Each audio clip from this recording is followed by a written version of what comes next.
Few people viewing the prototype of the new Panzer IV in 1936 could have known that they were looking at the machine which, when upgraded in response to the contingencies of war, would become the workhorse of the German army throughout the Second World War.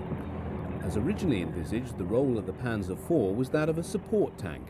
It thus played second fiddle to the smaller and lighter Panzer III, which was planned to provide the backbone of the new Panzer divisions being formed in the late 1930s. Events were to prove that it was fortuitous for the Wehrmacht that, in designing the Mark IV with the larger hull and turret ring, they had created a machine with development potential not available in its stablemate. In consequence, the more numerous Panzer III was rendered obsolete as a battle tank by the end of 1942, the role being inherited by the Panzer IV. Production of the Panzer IV was initially low, so while examples were frequently seen in military parades in Germany, just 211 had been built by the time Hitler gave the order for the invasion of Poland, with these tank crews and their Panzer IVs seeing combat for the first time on the morning of the 1st of September 1939. Although the Panzer IV performed well in Poland, it was revealed to be under-armoured, a limitation shared with all German tank types employed in the campaign. The side armour of the Mark IV had proven vulnerable to the Polish 40mm Bofors anti-tank gun. Polish gunners had been inadvertently aided by targeting the Panzers by the German use of high-visibility white and yellow crosses and other tactical markings, which stood out in marked contrast against the overall standard body colour of very dark grey and provided excellent aiming points. The lesson was rapidly learnt, and many German tank crews obscured them by the liberal use of mud. Subsequently, the Model D, which came off the production line in October 1939, saw the thickness of the side armour increase from 15 to 20 millimetres. It had been Hitler's original intention to attack in the West as early as November 1939, but this date was cancelled, as were numerous others in the months ahead.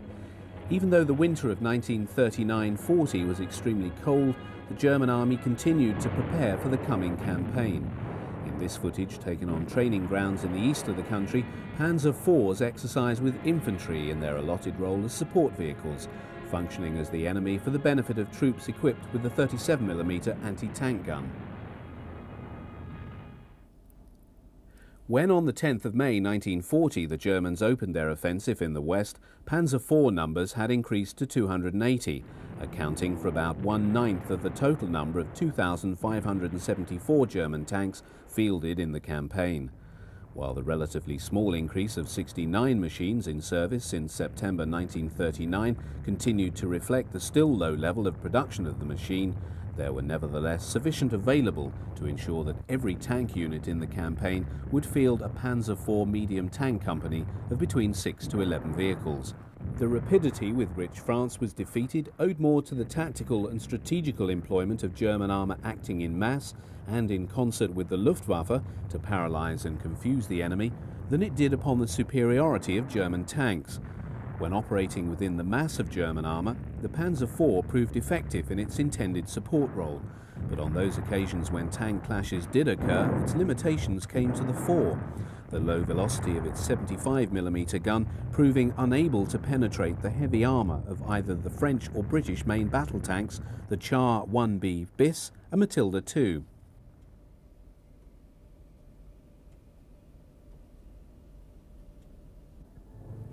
Even as German tank units overhauled their machines in the wake of the French surrender and all eyes turned to the opening of the Luftwaffe's air campaign against Great Britain, Hitler had voiced his intention of attacking the Soviet Union in 1941. Hitler ordered planning for the new campaign on the presumption that the armoured formula used to defeat France could be employed with equal success in the East. Although this campaign must inevitably be greater in scope, no attempt was made to accelerate war output, and especially tank production, in anticipation. Blitzkrieg provided the ideal means for Hitler, who wished to fight war on the cheap and not overstress the German economy. This is mirrored by Panzer IV production, just 322 being produced between July 1940 and May 1941, even though 223 of these comprised the up-armoured and improved Model E. When on June the 22nd, 1941, Hitler unleashed the Wehrmacht against the Soviet Union, the forces involved constituted the greatest land invasion in history.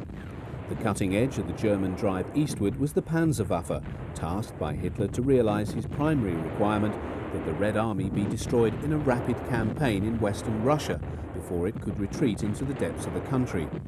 On paper, the number of panzer divisions employed suggested that there had been a major expansion in the size of the tank arm. From a total of just 10 at the beginning of the French campaign, the army could now field 21 panzer divisions, of which 17 were committed to this new theatre of war. But as we have seen, this expansion was not the consequence of increased production, but of a decision by Hitler in September 1940 to create new divisions by halving the size of the existing panzer divisions, reducing each to just one tank regiment and increasing the infantry component in compensation. This expedient went in the face of the accepted wisdom formulated in the 1930s, that to be fully effective, panzer divisions needed approximately 400 tanks. In 1940, the strongest panzer division had 300 tanks. Hitler's decision reduced the average strength of the 1941 panzer division to just 160 machines, which greatly lessened their effectiveness, in consequence laying the seeds for the ultimate failure of the tank arm in the wider war to come. Such considerations were not at all apparent as, in the 3 months following the opening of Operation Barbarossa, the German armoured divisions performed as expected. Thrusting rapidly and deeply into the Soviet hinterland, they netted vast numbers of Soviet prisoners and destroyed and captured colossal quantities of military equipment in great battles of encirclement. Of the total 3,322 panzers Hitler had committed to the invasion of Russia, just 438 were Panzer IVs. Although the numbers produced since the end of the French campaign were paltry, they nevertheless enabled each medium tank company to field at least 10 of these support tanks. It had not taken German tank crews or their superior officers very long to appreciate that the intelligence assessments of Soviet tank strength made prior to Barbarossa were far too low. Day in and day out, the Russians threw never-ending numbers of tanks against the Germans, in a desperate attempt to blunt the momentum of the panzer columns, slashing ever further eastward and deeper into Russia. Heinz Guderian had believed his pre-war assessment of the Soviet tank park at some 10,000 machines to be in all likelihood an overestimate. In reality, actual Soviet tank numbers was about double that figure. By far and away the bulk of this Soviet armour was decidedly obsolescent. The now shattered and hulked T-26s, T-28s and T-38s and tanks of the BT series that littered the roads, ditches and fields along the routes of the German advance provided mute testimony to the effectiveness of the guns of the panzers in penetrating the very weak armour protection of these machines. Even in the low-velocity weapon of the Stubbs, as the crews of the Panzer IV called their machines, was able to defeat the armour of these Soviet machines with ease. But this was certainly not true of the encounter between the Panzers and the isolated examples of the new generation of Soviet armoured vehicles thrown into the melee by the Red Army commanders, desperate to slow the headlong rush of the German armour. German intelligence had given no indication of the existence of the KV-1, KV-2 or the superlative T-34. Although the sloped armour of the T-34 provided it with highly effective protection and the 76mm gun a powerful weapon, the effectiveness of this and the other two types was much reduced by the Red Army's poor handling of these invaluable assets. The Germans were thus able to compensate by employing their far superior tactical expertise, as in the case of Panzer IVs of 18th Panzer, who were able to defeat a T-34 by underrunning its fire, weaving around the Soviet machine and shooting up its tracks, thus forcing its crew to abandon it. In most cases, T-34s and KVs were destroyed by the use of 88mm flak guns and artillery firing over open sights. But these expedients could not disguise the technical march the Russians had stolen, and to which the Germans now had to respond.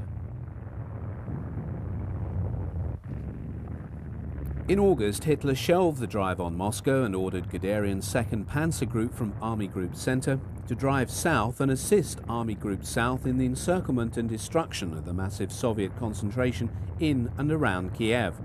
But the panzer divisions were already beginning to show the strain. Strength returns for the beginning of September indicated that over half of the tanks employed at the opening of Barbarossa were already lost or out of action. The inability to return broken down machines to service was due to an inadequate spares situation. This matter was compounded by Hitler's refusal to sanction release of new-build tanks as replacements, preferring to hold them back to be used in the new Panzer divisions being raised in Germany. On July the 8th, he agreed to release just 15 replacement Panzer IVs for Russia. Nevertheless, the subsequent junction of the Panzers of Guderian and Kleist on the 14th of September sealed both the Kiev pocket and the fate of 5 Soviet armies. 665,000 Russian troops died or were captured. With Army Group Center's flank now cleared, Hitler gave the green light for the resumption of the drive on Moscow.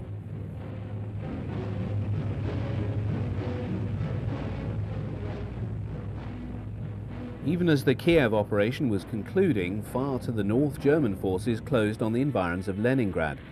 The drive through the Baltic states by the 2 Panzer Corps provided for Army Group North had by the end of the first week of September found them poised to take the city. Hitler, however, had decided that it was not to be stormed but placed under siege. On the 12th of September, General Reinhard received orders that his Panzer Corps was being pulled out of the line for re-employment elsewhere. The news caused consternation, as the decision just could not be understood. The panzers of Reinhard Corps were entrained southward to join the assembling panzer concentrations in and around Smolensk. They were to participate in Operation Typhoon, the great offensive to capture Moscow and end the Russian campaign before the onset of winter. Around Leningrad, German artillery was sighted to initiate a barrage and a siege that was subsequently to last 900 days and lead to the death of 1.5 million Soviet soldiers and citizens.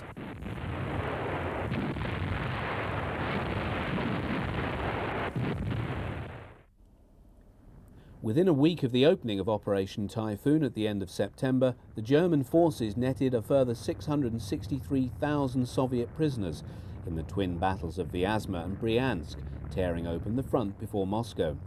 Little, it would seem, could now stop the Germans from taking the city, except perhaps the rigours of nature. In the north and centre of the front, the Germans discovered that the thick forests hindered the forward movement of the panzers. The weather began to change, and it was by the middle of October dark for something like 14 hours in every day. In the south, Guderian's Panzergruppe received a sharp shock on the 6th of October when the Soviets attacked employing the T-34 en masse for the first time and inflicted heavy casualties on the 4th Panzer Division. They did it again 5 days later, the Panzer IVs now being inhibited in their movement by the lack of grip of their narrow tracks in the muddy conditions that brought all forward movement to a halt. Bogged down by the mud, the Germans waited for the onset of the frosts, and the Russians, granted a breathing space of a fortnight, prepared to receive them. The advance resumed on the 15th of November in clear and frosty weather. The High Command and von Bock, seen here with Guderian, were still hopeful that Moscow could be taken. By the 1st of December, Bock had changed his mind, no longer believing success possible. Temperatures had plummeted, and neither the soldiers in their summer uniforms nor the panzers and supporting vehicles were prepared for a winter campaign. Soviet resistance had begun to noticeably harden. Even so, the advance continued.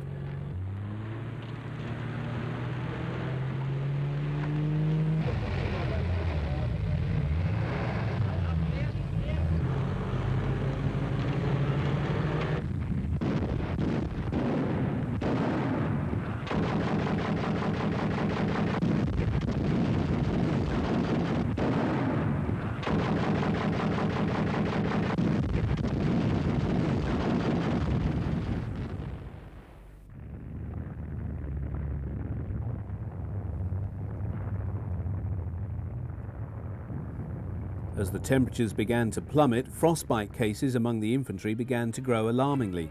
The tanks froze up overnight, guns could not fire as sights froze up. It was becoming very apparent that the German forces were close to the end of their tether.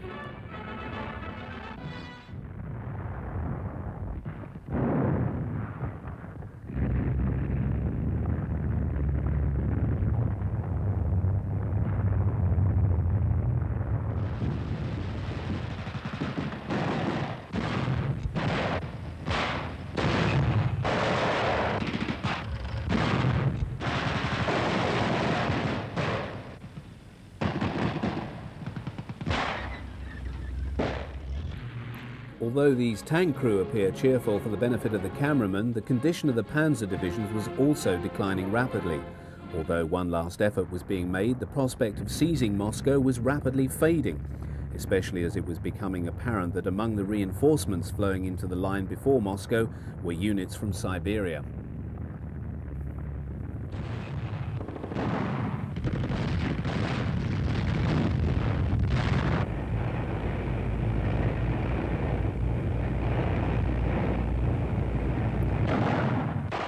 By December the 3rd, the Germans had shot their bolt, and 2 days later the Red Army went over to the counter-offensive.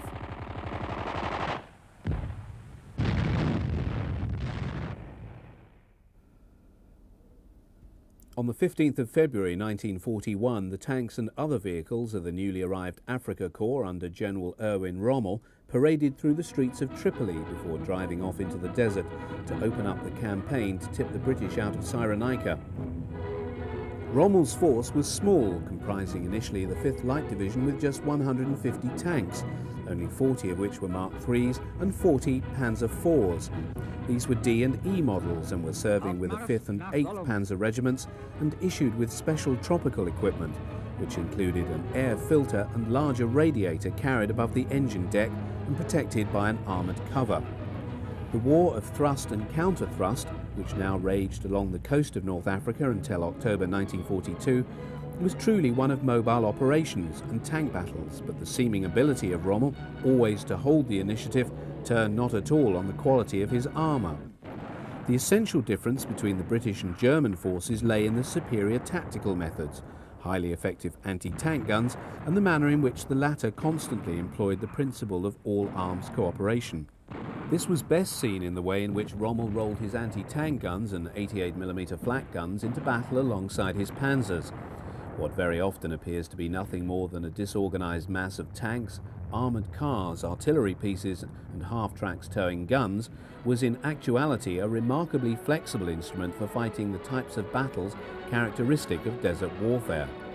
Training honed by experience allowed guns to be rapidly emplaced and employed to support a tank attack, or the panzers would deliberately hold back and allow the gun line of 50mm anti-tank guns and 88mm flaks to take on the approaching British armour before launching their own armoured riposte. In such operations, the Panzer IV had no intrinsic advantage, being just one mobile element in the machine. For Rommel, North Africa was the theatre of operations where the war took on its most modern shape. Here were fully motorised formations for whose employment the flat desert, free of obstructions, offered hitherto unforeseen possibilities. Here only could the principles of motorised and tank warfare, as they'd been taught before 1939, be fully applied, and what was more important, developed.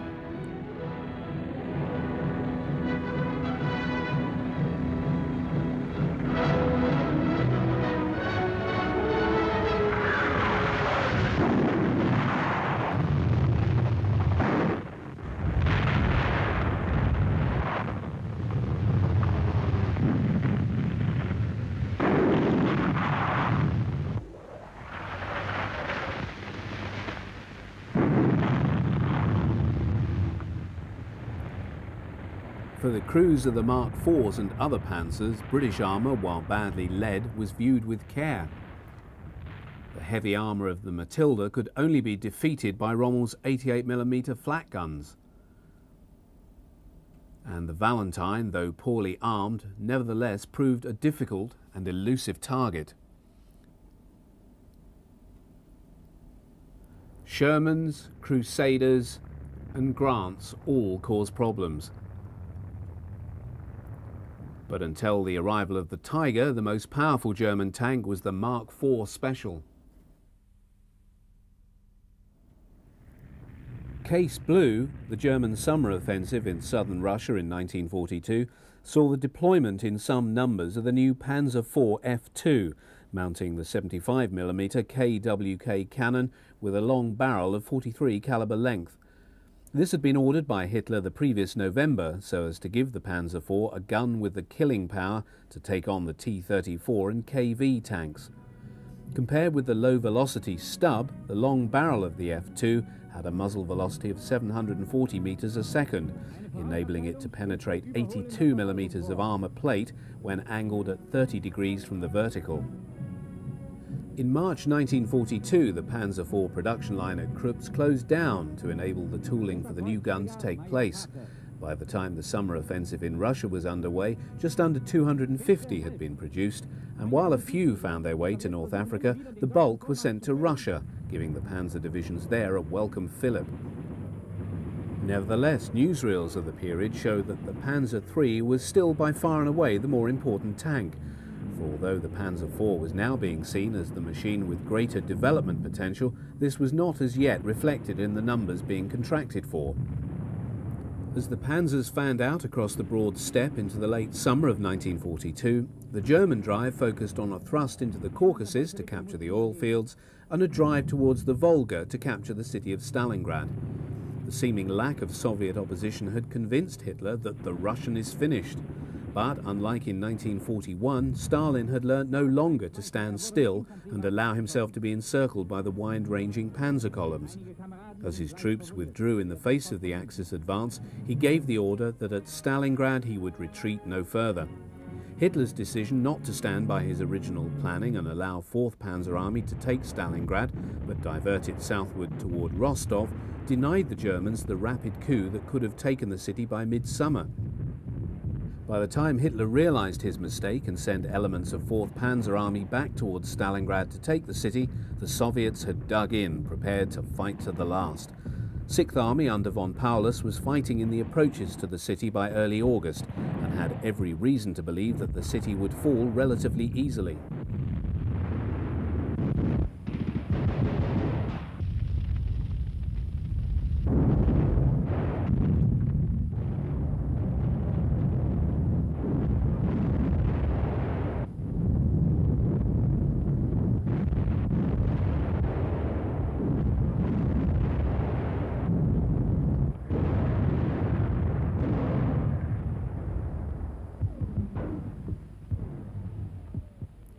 Elements of 4th Panzer Army, including these Panzer IV F2s from the 24th Panzer Division, found themselves fighting in the southern outskirts of the city.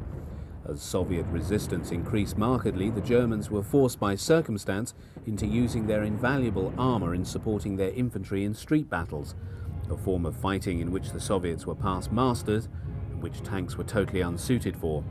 As the fighting dragged on endlessly into the autumn, the seeds of German disaster at Stalingrad had truly been sown.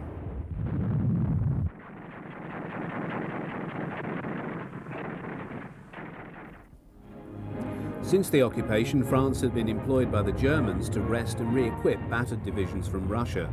Seen here are brand new Panzer IV Gs issued to the 1st SS Division Leibstandarte Adolf Hitler.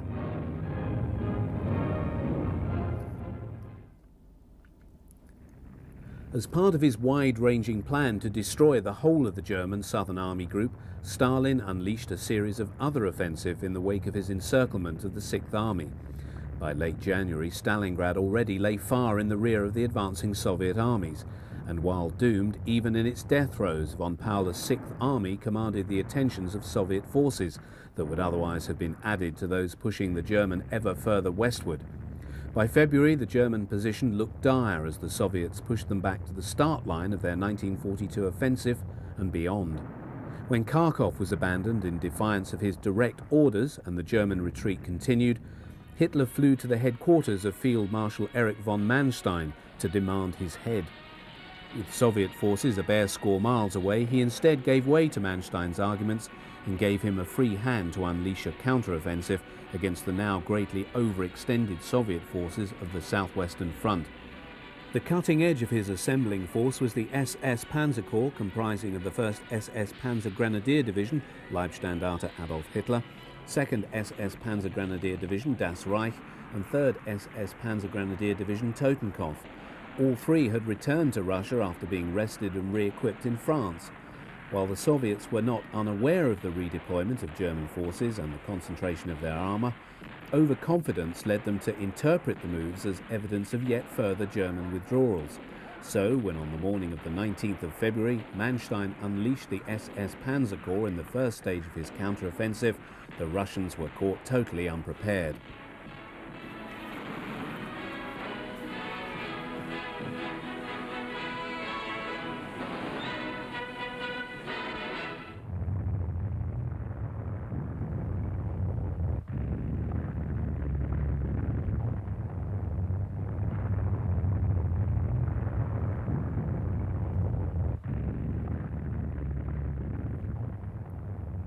Most noticeable in this footage is the shift in the makeup of the tank battalions employed by the SS to the Panzer IV in preference to the Panzer III.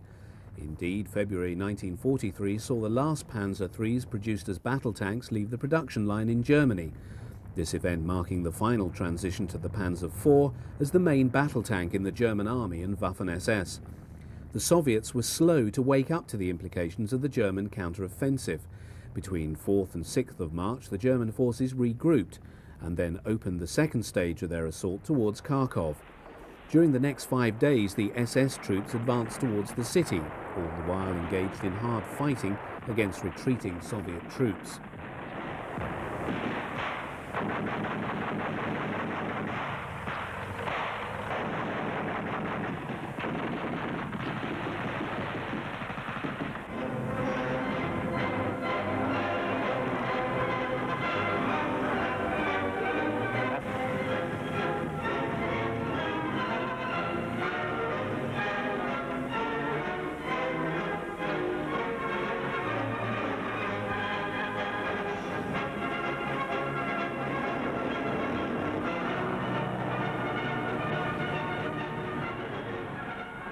Following a rapid thaw which threatened to bring the offensive to a halt, the return of freezing temperatures allowed the advance to continue.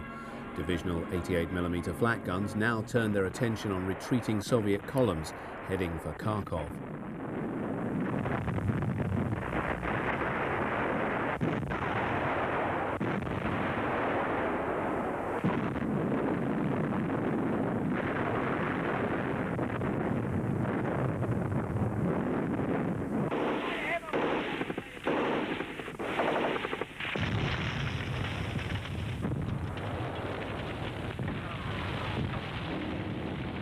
On the afternoon of the 10th of March, the SS troops entered the outskirts of the city. Over the next few days, savage fighting occurred. Soviet troops, always at their best in such conditions, fought for every house and street, extracting a high price in casualties from the German attackers.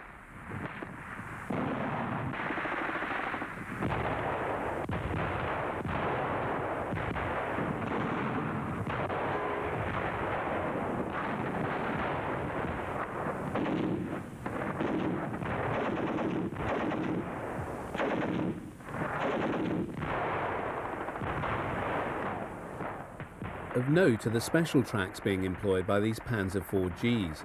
A weakness of the Panzer IV in snowy conditions was its tendency to belly because of its poor weight distribution due to its narrow tracks. Extensions to the track to increase their width was an expedient designed to overcome this problem. The tracks were called Ostketten and did the job, although easily prone to damage and loss.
It took 5 days of savage fighting for the SS troops to finally clear the city, the last remaining Soviet soldiers holding out in the tractor factory.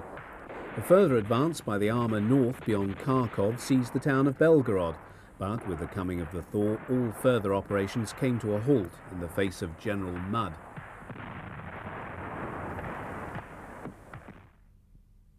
Following the invasion of North Africa by the Allies in November 1942, Hitler had ordered the rapid reinforcement by German forces of the Access bridgehead in Tunisia. Forces denied to Rommel, even now in full retreat westward towards Tunisia, and which may have turned the scales in the earlier desert battles, now poured into the bridgehead, including large numbers of tanks to form 5th Panzer Army. These Panzer IVGs, belonging to the 10th Panzer Division, were employed in the offensive codenamed Operation Spring Breeze, launched on the 14th of February 1943 against the Americans in Sidi Bouzid.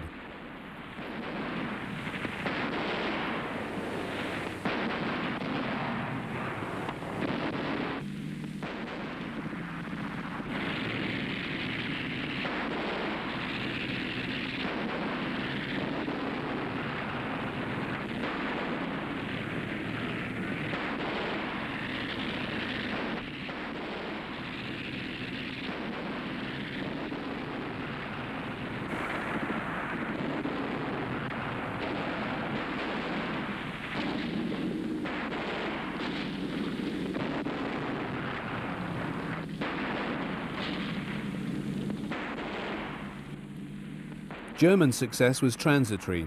The Tunisian bridgehead could not be sustained in the face of overwhelming Allied control of the air and sea lanes.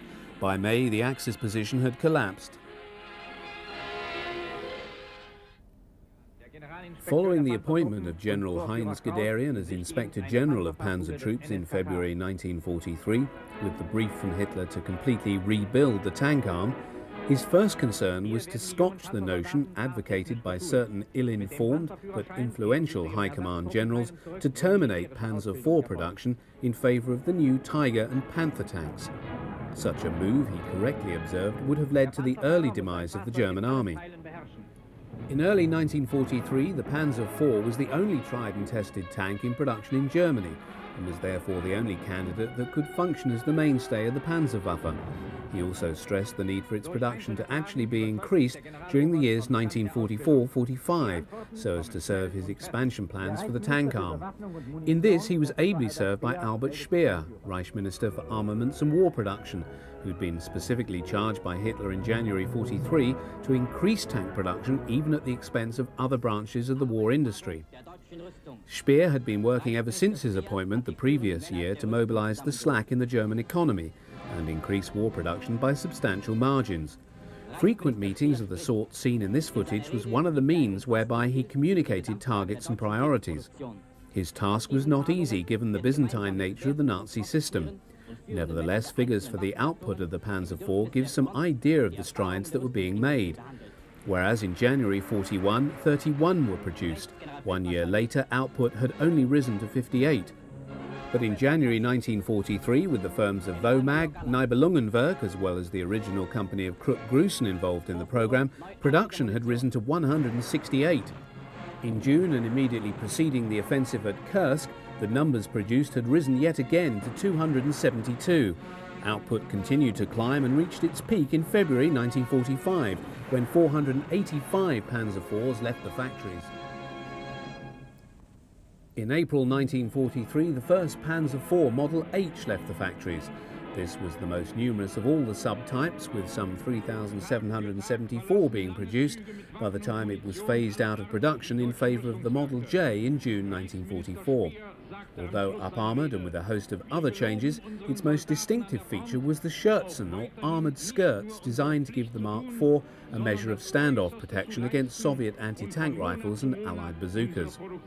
These 5mm thick skirts were designed to deform and deflect the incoming shell, thus reducing its penetrative capabilities. While turret Scherzen were fixed, side skirts were removable. While the Battle of Kursk is certainly less well known than Stalingrad, it is nonetheless synonymous in the public mind with the German Tiger tank. In Soviet mythology, the Izvestia headline, "The Tigers are burning," has become the very symbol for the catastrophic German defeat in their last great offensive in the East. And while prodigious efforts were made by the Germans to field 2,700 panzers and assault guns for their forlorn attempt to destroy the great Soviet salient at Kursk in July 1943, nearly 1/5 of all armour available on the 30th of June as runners and non-runners to Army Groups Centre and South comprised Panzer IVs. These 680 Panzer IVs included a small number of surviving stubs, with the bulk being made up of Fs2s and early Model Gs with the L-43 cannon, and later Model Gs and Hs with the L-48 cannon. Nearly as many Panzer IIIs of all marks served in the offensive. But whereas Kursk represents the swan song of the career of the Panzer III as a battle tank, for it was no longer in production by June 1943, and the heavy losses in this battle led to it become a wasting asset. Thereafter, the numbers of Panzer IVs employed in Operation Citadel marks the point where the type has emerged to replace the very tank it was originally designed to support, as the principal armoured fighting vehicle of the Panzer divisions. Following the appalling German tank losses at Kursk, which included many Panzer IVs, Guderian was later to observe that the armoured formations reformed and re-equipped with so much effort had lost heavily both in men and equipment and would now be unemployable for a long time to come. Kursk holds a significant place in Soviet accounts as the battle which broke the back of the Panzerwaffe in the east.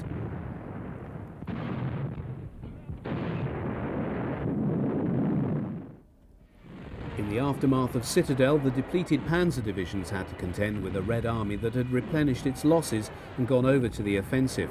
In this sequence, Panzer IVs of the SS Panzergrenadier Division Das Reich go into action in order to defeat a Soviet offensive on the Mias front, designed to unhinge the German position to the south of Kharkov. While German success here gained a temporary respite, it could not alter the wider picture, and from the late summer of 1943, the Germans were in full retreat.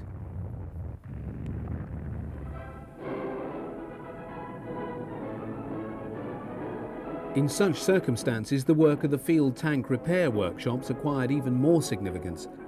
By this stage of the war, the Germans had an effective system for recovering damaged tanks from the battlefield. In this sequence, a Farmo 18-ton half-track with a 6-ton crane is being employed to remove the transmission and complete turret from a Panzer IV-H. This permitted fairly complex repairs to be carried out without the need to send the damaged unit back to Germany. Returning the turret to the hull required care to prevent damage to the turret ring and traversing mechanism. Close-up of one of the 8 bogies on the lower hull allows a clear view of the Mark IV's quarter-elliptic suspension system. The prevalence of mine damage made the replacement of these units a frequent occurrence in Russia and North Africa.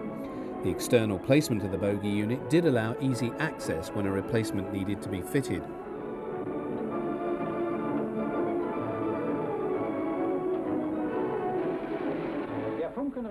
Underhull welding and an overhaul of the cooling fans on the engine deck precedes a final spray of the Panzer with the dark yellow colour used as a base coat on all Panzers from February 1943. The spray here is quite random, and the overhauled Panzer reveals a paint finish in which the contrasting olive green and red brown have been added to the vehicle with broad strokes from the large brushes.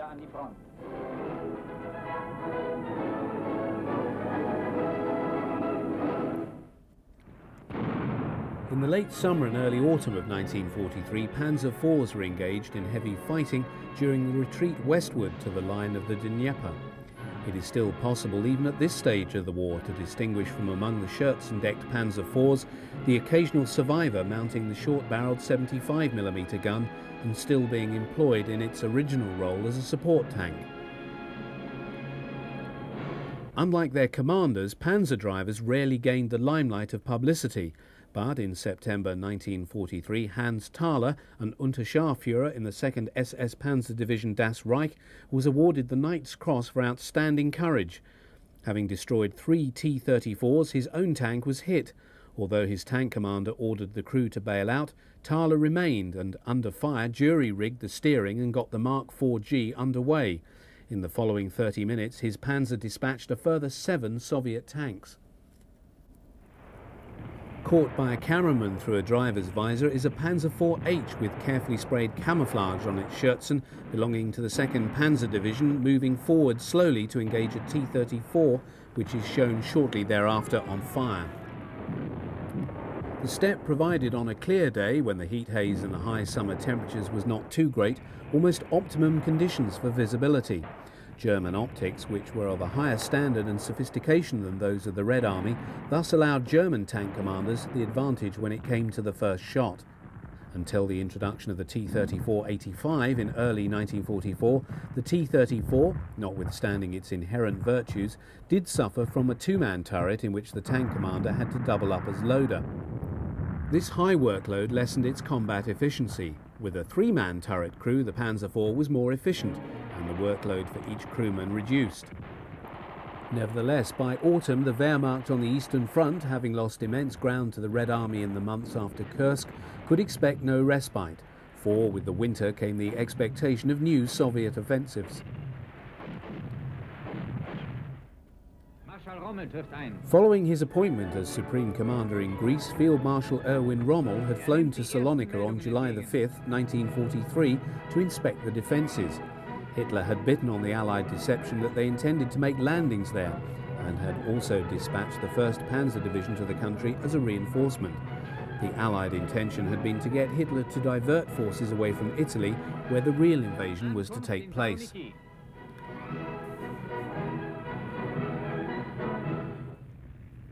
The Panzer IVs in this sequence are all late Model Gs and are finished in overall dark yellow. Each carries the 6 smoke grenade tubes found on this model. It's not surprising that the crews look relieved to get into the sea. With outside temperatures in the high 90s, the interior temperature for the crew of 5 was in excess of 100 degrees. Assuming that it was only a matter of time before Italy sought peace terms from the Allies, Hitler laid contingency plans for the occupation of the country. Following the announcement on the 8th of September, the code word Axis was flashed to Field Marshals Rommel and Kesselring, who dispatched forces into northern Italy by way of the Brenner Pass and the rail system. While the newsreel implied that the progress of the Army and SS troops into Italy was warmly supported by the natives, the arrival of such a large body of German troops must mean that Italy itself would now become a theatre of war, as the Germans contested the Allied landings and their subsequent advance up the peninsula.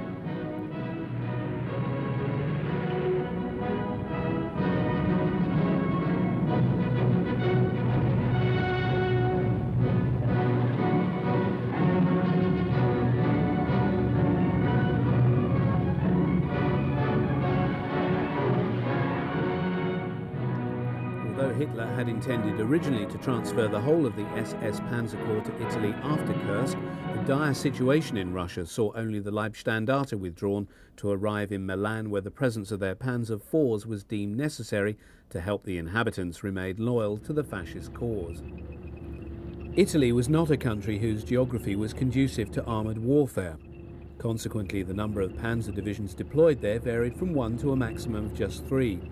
Far better use was made of assault guns and self-propelled weapons, which could take better advantage of the restricted terrain. These Panzer IVHs belonged to the 15th Panzer Division, which served in the peninsula. In Russia, the bitter fighting continued into and throughout the winter. Soviet resources were now so overwhelming that the Red Army could maintain its offensive posture whatever the season. These Mark IVs are involved in heavy fighting with Army Group North in the late winter of 43-44. It was the deep snow of the Russian winter and the ease with which the German tanks bellied, because of the narrowness of their tracks, that led to the development of Ostketten, seen here on a Panzer IVG. In cooperation with an assault gun detachment, the Panzer IVs are observed in the distance opening fire and attacking a Soviet armoured spearhead.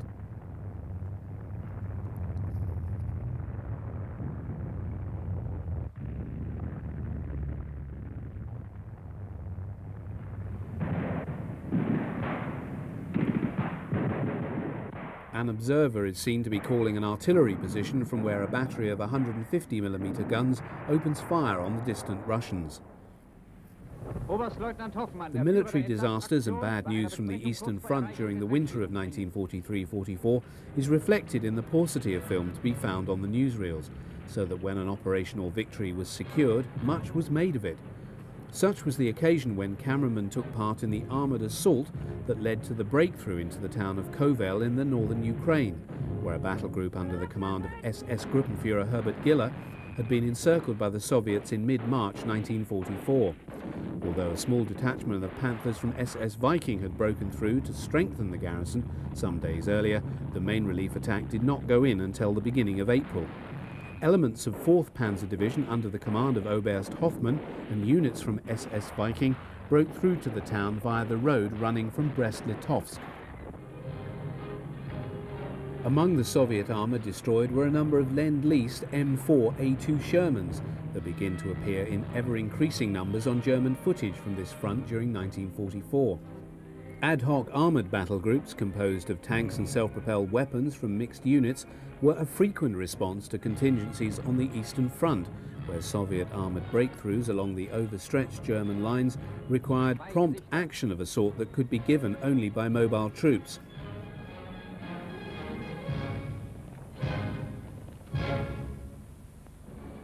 Actions of this sort served to demonstrate that in spite of the overwhelming material superiority of the Red Army, German tankers retained a proficiency in the handling of their panzers that they were to keep until Germany's defeat. Der Verteidiger der Stadt, Oberstleutnant Hoffmann, der den Entsatz durchführte.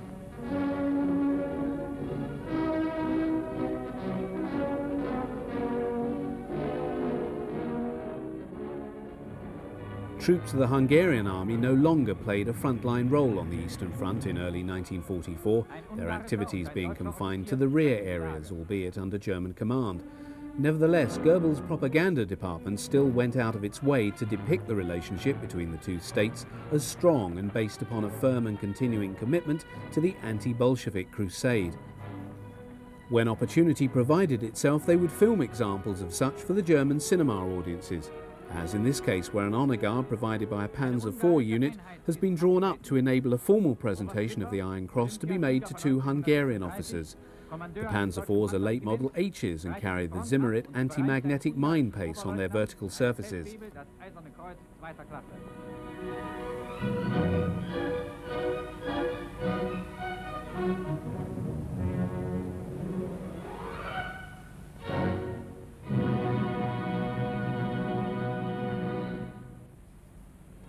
As if to complement the almost tangible expectation felt in Germany concerning the inevitability of the Allied invasion of Europe in the early summer of 1944, German newsreel audiences were regaled with long and detailed features showing the strength of the defences on the Atlantic Wall and of the power of the forces assembled in France to defeat it. Most of the static defences containing the heavy gun batteries, whilst outwardly impressive, were emplaced along the Pas de Calais and in the sector of the German 15th Army, which extended from Belgium to the River Somme, and within which most senior German officers believed the landings would take place. A masterful Allied deception plan, which reinforced the Germans in this conviction, continued throughout June and into July, and led many to believe that the landings in Normandy were but the prelude to the main ones to come in that sector. As part of his massive programme of building shore defences, Rommel even went so far as to open the dikes and flood the coastal strip in Holland.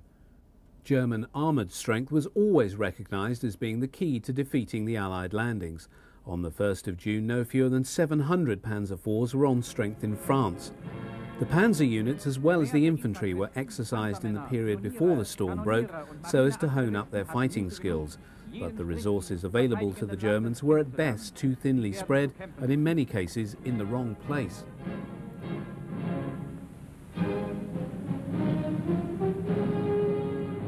Cameramen were on hand to record Field Marshal Gerd von Rundstedt when he inspected the newly raised, trained and equipped 12th SS Panzer Division Hitler-Jugend just prior to D-Day. In addition to its 48 Panthers, Hitler-Jugend could field no fewer than 91 Panzer IVs, and in the days to come the reputation of this newest Waffen-SS Panzer Division would become notorious. How best employ the panzer divisions come the invasion was an issue that caused great strife among the High Command in the West.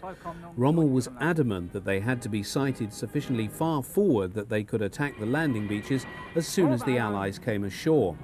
He was of the opinion, based upon prior experiences, that unless Dunkirked within 24 hours, the Allied landings must succeed.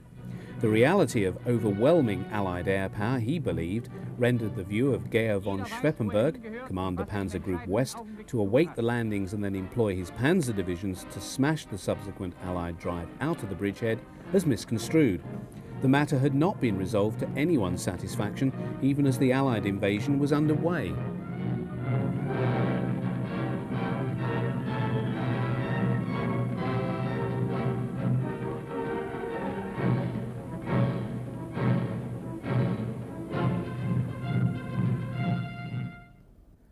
When finally they did come on June the 6th, 1944, the German forces in northern France were caught totally unprepared.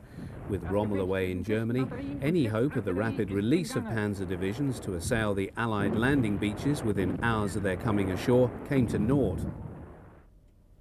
Although there was an ineffectual attack by 21st Panzer on the 6th, it was only on the following day, when 12th SS Panzer arrived on the scene, that a determined attack was launched by the Germans. Only the Panzer IV Battalion had arrived at Caen during the night of 6th, 7th of June, the Panther Battalion being delayed due to the ever-present attentions of Allied aircraft. Nevertheless, the decision was made to go ahead and attack. The orders given by the divisional commander, Brigade Führer Fritz Witt, were quite clear. The Panzer IV Battalion was to attack the enemy along the line of the Caen-Luc-sur-Mer railway line and drive him into the sea. Although the attack was scheduled for 1600 hours, the Germans were preempted by the advance of the Canadian 3rd Division towards Caen, where they'd been tasked with seizing and holding the airfield. 4 Mark IVs on reconnaissance were intercepted by Shermans, and 3 of the German tanks rapidly knocked out. At this, Obersturmbannführer Max Wunsch brought forward the time of the German attack and ordered all panzers to move forward against the enemy immediately.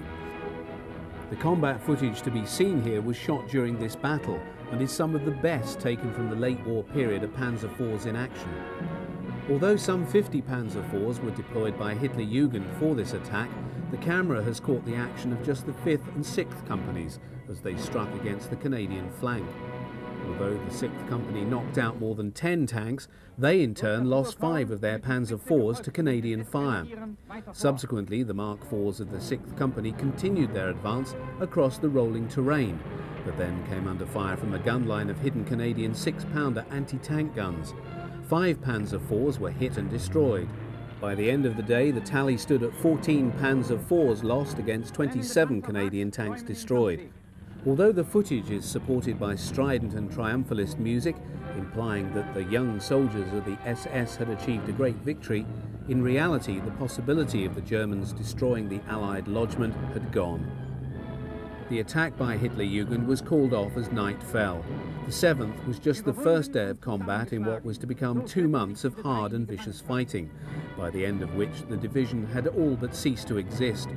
Strength returns for the division on August the 25th reported that just 10 tanks had survived the Battle for Normandy.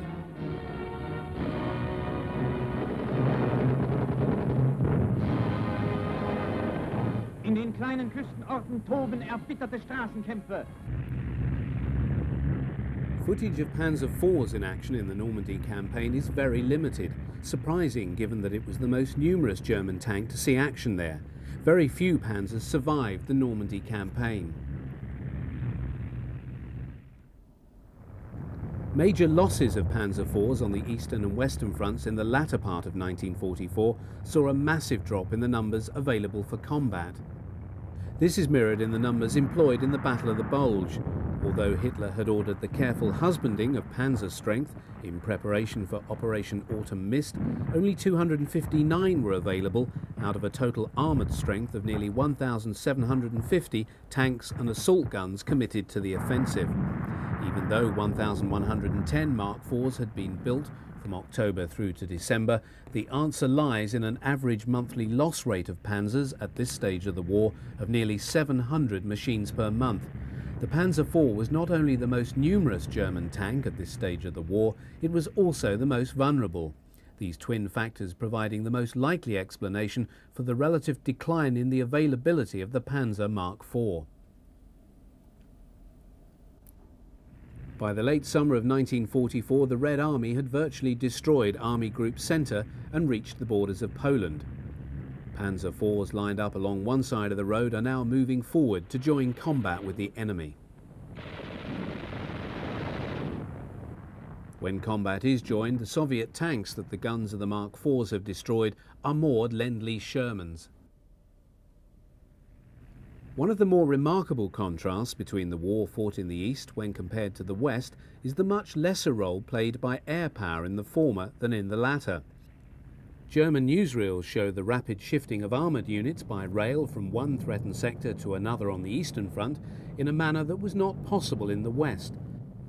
The near absence of foliage or any attempt to give cover to the panzers implies that the primary threat to the survival of a Panzer IV crew came not from the Red Air Force, but from the seemingly inexhaustible numbers of Soviet tanks. This sequence in East Prussia in late 1944 allows us to view the final model of the Panzer IV in action. The more obvious changes that can be seen are the new exhaust system and the employment of mesh instead of the standard metal Scherzen. Panzer IVs fought against the Red Army until Germany's defeat in May 1945. In some of the last footage ever shot by the propaganda cameraman, a battle group which includes at least one Panzer IV has dispatched a late model IS-2 and an Su-100 in fighting on the Oder.